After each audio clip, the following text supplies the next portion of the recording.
اللہ اللہ اللہ اللہ۔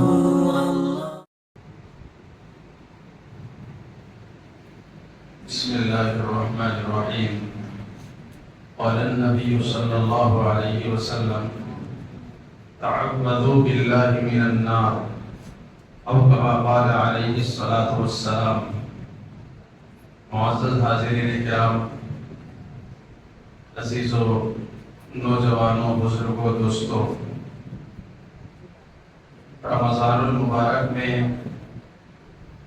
بطور خاص حضور پاک صلی اللہ علیہ وسلم نے جو وظیفہ امت کو سکھایا وہ یہ ہے کہ اللہ سے دوزخ کی آگ سے پناہ مانگ، جہنم سے پناہ مانگ، جنت کا سوال کرو اور دوزخ سے پناہ مانگ۔ دوزخ بھی جنت ہی کی طرح پیدا ہو چکی ہے، اللہ تبارک و تعالیٰ نے اس کو بنا دیا ہے۔ اور وہ کہاں ہے؟ مفسرین فرماتے ہیں کہ ساتوں زمین کے نیچے اللہ نے اس کا مقام بنایا ہے۔ کل قیامت میں جب بندے حشر کے میدان میں جمع ہوں گے تو اس کے بعد دو ہی ٹھکانے، یا جنت یا دوزخ، اس کے علاوہ کوئی تیسرا ٹھکانہ نہیں۔ تو دوزخیوں کو دوزخ میں ڈالنے سے پہلے ان کو اپنا ٹھکانہ دکھایا جائے۔ جیسے ہی آدمی کی روح قبض ہو جاتی ہے تو اگر وہ نیک ہے اور جنت میں جانے والا ہے تو ابھی سے قبر ہی میں سارے پردے ہٹا کر اسے اپنے مقام کا دیدار کرایا جاتا ہے۔ تو جنتی اسے دیکھ کر خوشی محسوس کرتے ہیں، راحت محسوس کرتے ہیں کہ ہمیں وہاں جانا ہے۔ یعنی وہاں کی فضا، وہاں کی ہوائیں ملنا شروع ہو جاتی ہیں اور ایک طرح سے میت کو تسلی ہوتی ہے کہ میرا ٹھکانہ اور انجام اچھا ہے۔ اور درمیان سے سارے پردے ہٹا دیے جاتے ہیں۔ جیسے میت کو مرنے کے بعد امام الانبیاء حضرت محمد مصطفیٰ صلی اللہ علیہ وسلم کا چہرہ انور دکھایا جاتا ہے، حالانکہ وہ کہاں بھی کہیں بھی ہو، دنیا کے کسی کونے میں ہو، درمیان سے سارے پردے ہٹا کر آپ کی ہستی دکھا کر سوال کیا جائے۔ ایسے ہی دوزخ کے درمیان کے جتنے پردے ہیں وہ سب ہٹا کر کے اسے بتایا جائے گا کہ اگر وہ دوزخی ہے مرنے والا تو یہ تمہارا ٹھکانہ ہے، اور اس سے اس کی اذیت میں، اس کی تکلیف میں ہر دن اضافہ ہوگا۔ تو اللہ تبارک و تعالیٰ نے ایمان والوں سے فرمایا کہ اس دوزخ سے پناہ مانگو اور اس سے بچنے کی کوشش کرو۔ حشر کے میدان میں بھی پورے لوگ جب جمع ہو جائیں گے تو ان کو بہت دور میں جنت اور دوزخ دکھائی پڑے گی۔ تو جنتی جنت پہ جانے کے لیے بیدار ہوں گے اور دوزخی دور سے دوزخ کو دیکھ کر ہی ڈر رہے ہوں گے، سہم رہے ہوں گے۔ اور پھر دوزخ کیا ہے؟ دوزخ بھی ایک مخلوق ہے، وہ بھی اللہ تبارک و تعالیٰ سے بات چیت کرتی۔ کیسی بھیانک مخلوق ہے کہ دوزخ کے خود بعض حصے اللہ سے پناہ مانگتے ہیں، یا ربی قد اکل بعضی بعضا، اللہ میرا ایک حصہ دوسرے کو کھا رہا ہے تو کچھ میرے اوپر رحم کیجئے، اس کے بعض سیکشنز کو تھوڑا سا ٹھنڈا کر دیجئے یا پھر بعض کو تھوڑا سا ہلکا کر دیجئے، مجھے اس کی برداشت بہت بھاری پڑ رہی ہے۔ روایات میں تو یہاں تک آیا ہے کہ ان جہنم اشتقت لربھا، دوزخ نے اللہ سے شکایت کی کہ اللہ مجھے بہت گھٹن ہو رہی ہے، تو اذنت لہا نفسین، اللہ نے دوزخ کو 2 سانس لینے کی اجازت، نفس فی الشتاء و نفس فی الصیف، کہ ایک گرمی کے موسم میں وہ اپنی سانس چھوڑتی ہے تو سارے عالم میں اس کی حرارت کا اثر مرتب ہوتا ہے، جس کو ہم ہا کر کے گزارتے ہیں اور ایئر کنڈیشن اور یہ اور وہ 10 قسم کی چیزوں کا سہارا لیتے ہیں۔ تو روایات میں آتا ہے کہ یہ دوزخ کی ایک سانس چھوڑنے کا اثر ہے جو اللہ تبارک و تعالیٰ نے اسے اجازت دی، اور جب وہ سانس لے لیتی ہے اندر تو پھر کائنات میں اس کا اثر یہ ہوتا ہے کہ سردیاں مرتب ہو جاتی ہیں۔ تو بہرحال یہ بڑی بھیانک جگہ کا نام ہے. اللہ تبارک و تعالیٰ نے جگہ جگہ اس کا نقشہ کھینچا ہے, اس کا منظر کھینچا ہے کہ دوزخ کیسی جگہ کا نام ہے کہ لا ولیل ولا یغنی من اللہب, کہ وہ نہ کوئی سائے کی جگہ ہے, اور لآکلون من شجر من زقوم, کہ زقوم کے درخت سے لوگوں کو کھلایا جائے گا. طعام العظیم, جو گناہگاروں کا کھانا ہے. یغلی فی البطون کغلی الحمیم, جو پیٹوں کے اندر وہ ایسا کھولتا ہے جیسے ہانڈی میں ابالا جاتا ہے. اور انتہائی اللہ تبارک و تعالیٰ نے اس کے بدبودار اور خاردار ہونے کو بتلایا کہ وہ ہر اعتبار سے بھیانک ہوگا. اس کے پھل جو ہوں گے کھانے کے لیے دیے جائیں گے وہ شیطان کے منڈوں کے مانند ہوں گے, یعنی دیکھنے میں ڈراؤنے ہوں گے. اور حد تو یہ ہے کہ جو بندے گناہگار ہوں گے ان کی روح قبض کرنے کے لیے جو فرشتے آئیں گے تو ان کے چہرے بھی بھیانک ہوں گے, ڈراؤنے ہوں گے, دیکھ کر آدمی کپکپا رہا ہوگا. ہر اعتبار سے اذیت ہی اذیت. اور دوزخیوں کی پرسنالٹی اور ان کی باڈی ایسی نہیں ہوگی جیسے دنیا میں ہے. جنتیوں کے جسموں کو بھی بدل دیا جائے گا اور دوزخیوں کے جسم بھی بدل دیے جائیں گے. دوزخیوں کے جسم انتہائی سیاہ کالے, اور ان کی کھال اور چمڑی بھی کئی انچ موٹی ہوگی, اور ان کے ہونٹ وہ ایسے لٹک رہے ہوں گے کہ سارے سینے کو چھپا لیں گے, اور اوپر کا جو ہونٹ ہوگا وہ سر کے اوپر سے آدمی پیچھے ڈال لے گا.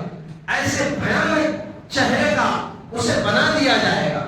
اور اللہ تبارک و تعالیٰ جب سزا دینے پر آئیں گے, کلما نضجت جلودہم بدلناہم جلودا غیرہا, وہ دوزخ کی آگ میں جل رہے ہوں گے تو دنیا میں کیا ہوتا ہے کہ کھال بہت پتلی ہوتی ہے اور فوراً جلتی ہے تو پھر آدمی کا کام تمام ہو جاتا ہے. وہاں موٹی موٹی کھالیں ہوں گی اور پھر وہ آگ میں جل رہی ہوگی, اور جلنے کے بعد معاملہ ختم نہیں ہوگا.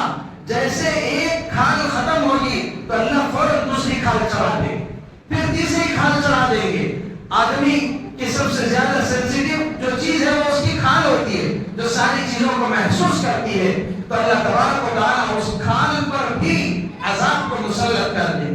پینے کے لیے پانی چاہیں گے تو اللہ تبارک و تعالیٰ سقوا ماء حمیما, کھولتا ہوا پانی دیا جائے گا. فقطع معاہم, کہ جب اسے قریب لیں گے تو اس کی وجہ سے دوزخی کا سارا چہرہ جھلس جائے, اور جب وہ پیے گا تو پینے کے بعد اس کی آنکھ کو کاٹ دے گا وہ گرم پانی. اور اسی طریقے سے کلما ارادوا ان یخرجوا منها من غم, جب جب دوزخی اس کے غم سے نکلنا چاہے گا اعیدوا فیہا, اسی میں پھر اونے منہ ڈھکیل دیا جائے گا اور کہا جائے گا ذوقوا عذاب الحریق, یہ جلنے کا مزہ چکھو. اور اللہ تبارک و تعالیٰ وہاں ملنے والی ہر اذیت کو ایسے ہی رکھیں گے. دوزخیوں کو نہ صرف یہ کہ کھولتا ہوا پانی پلایا جائے گا, بلکہ دوسرے دوزخی جو جل رہے ہیں تو جلنے کی وجہ سے ان کے جسموں سے جو سڑن, جو پیپ اور جو بدبودار چیزیں نکلے گی وہ دوزخیوں کو پینے کے لیے دیا جائے. ایسی بھیانک جگہ ہے جہاں جس کے بارے میں اللہ نے فرمایا وساعت مصیرا, بڑا برا ٹھکانہ, وبئس المصیر, بہت بھیانک جگہ ہے. اللہ نے کہیں فرمایا ما اصبرهم علی النار, وہ کیسے صبر کرتے ہوں گے دوزخ میں. تو یہ سب چیزوں کو جو بھگتنا پڑے گا تو ہمیں سوچنا یہ ہے کہ اللہ نے دنیا میں یہ موقع دیا ہے کہ ہم اپنے آپ کو دوزخ سے نجات دلائیں, چھٹکارا پائیں, بچیں. تو کیسے بچیں گے؟ تو سب سے پہلی بات تو دوزخ کا علم حاصل کرنا. دوزخ ایسی بھیانک جگہ کا نام ہے, اور پھر یہ معلوم کرنا کہ کن کاموں کی وجہ سے آدمی دوزخ میں جاتا ہے, اور پھر اپنے آپ کو ان کاموں سے بچانا. جیسے آدمی کفر کرے گا, شرک کرے گا, اللہ کے ساتھ کھڑا کرے گا, اللہ کو چھوڑ کر اوروں سے منتیں مرادیں مانگے گا اور ان کے ساتھ نظر و نیاز کا معاملہ کرے گا, اللہ ناراض ہو جاتا ہے. مجھے چھوڑ کے دوسروں کی طرف ہوتے ہیں یہ دوزخ کے حوالے کر دے. اسی طرح جادو کرنا سماج میں معمولی باتوں پر ان سے نہیں بنی اور ان کا دیکھا نہیں جا رہا تو ختم جادو ٹونے کی طرف اور باباؤں اور عاملوں اور پنڈتوں کے پاس مندروں میں جا کر کے وہاں اپنی بھڑاس اور اپنے غصے کو ٹھنڈا کرنا یہ سماج میں عام ہوتا جا رہا ہے. تو جادوگر اور جادو کرنے اور کرانے والے اللہ سب کو دوزخ کے حوالے کریں گے. منافقین دوزخ کے حوالے ہوں گے. پھر ایک ایک گناہ کے بارے میں غور کریں. نماز چھوڑنے والوں کو دوزخ کا عذاب چکھنا پڑے گا. زکات فرض ہونے کے باوجود نہ دینے والوں کو دوزخ میں جلنا پڑے گا. حج فرض ہونے کے باوجود حج نہ کرنے والے اور بالغ ہونے کے بعد شرعی پردہ نہ کرنا اور خوشبو لگا کر باہر نکلنا اور نامحرموں سے رابطے میں رہنا اور تعلقات بنانا، زناکاری، بدکاری، جھوٹ بولنا، غیبت کرنا، یہ سارے وہ گناہ ہیں. میوزک سننا، بے حیائی کے کام کرنا، بے حیائی کی باتیں کرنا، یہ سب دوزخ میں لے جانے والے اعمال ہیں. سود کھانا اور رہن کے گھروں میں رہنا اور مٹی پہ پیسے اٹھانا اور ریاکاری اور شہرت کے لیے بڑی بڑی دعوتیں کرنا وغیرہ وغیرہ، یہ جتنے اعمال ہیں سب دوزخ میں لے جانے والے ہیں. تو اللہ نے اپنے فضل سے رمضان میں دوزخ کے دروازے بند کر دیے اور اللہ کے نبی صلی اللہ علیہ وسلم نے دوزخ سے پناہ مانگنے کی تاکید فرمائی. تو اس گولڈن اپرچونٹی سے فائدہ اٹھانا، تو دوزخ سے پناہ تو مانگنا ہی لیکن اعمال بھی ایسے کرنا جس سے اللہ پاک کو دوزخ سے بخشنے کا ایک بہانہ مل سکے. تو اپنے آپ کو تمام کبیرہ گناہوں سے بچانا، بری صحبتوں سے بچانا، بری سوچ سے بچانا، بری عادتوں سے بچانا، تاکہ اللہ سبحانہ و تعالی دوزخ کا فیصلہ نہ فرمائے. اور اس کے لیے کیا کرنا ہے؟ اچھی صحبت اختیار کرنا، اچھے ماحولوں میں رہنا، اچھا سوچنا اور اپنے آپ کو اچھے اعمال پر ڈالنا. نفس اور شیطان انسان کے دشمن بن کر آئے ہوئے ہیں، وہ ہمیشہ ان کو کچھ نہ کچھ گناہ کے بارے میں پٹی پڑھاتے رہتے ہیں. تو نفس کو کچلنا، نفس کی خلاف ورزی کرنا اور شیطان کو شکست دیتے رہنا اور نیکی پر جمے رہنا، یہ ساری طریقے ہیں جو آدمی کو دوزخ سے بچا سکتے ہیں.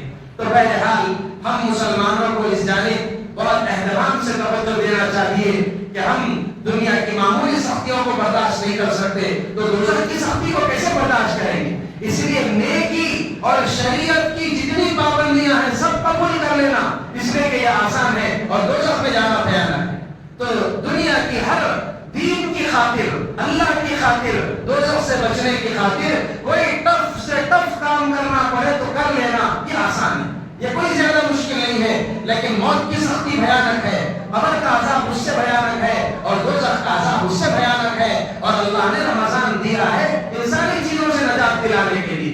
اس لیے ہم جہاں قرآن بڑے شوق سے سن رہے ہیں، تراویح پڑھ رہے ہیں، تو ایسا نہ ہو کہ سالانہ ایک رسم بن جائے، اتنا کر لیں اور خاموش بیٹھ جائیں اور اپنی سوچ میں کوئی تبدیلی نہ لائے اور اپنے عمل میں کوئی تبدیلی نہ لائے تو ہم گھاٹے اور خسارے کی طرف چلے جائیں گے. اس لیے ہم سب کو اس جانب توجہ دینا چاہیے. اللہ پاک سے دعا ہے کہ اللہ پاک ہم سب کو توفیق عمل نصیب فرمائے. وآخر دعوانا الحمد للہ رب العالمین.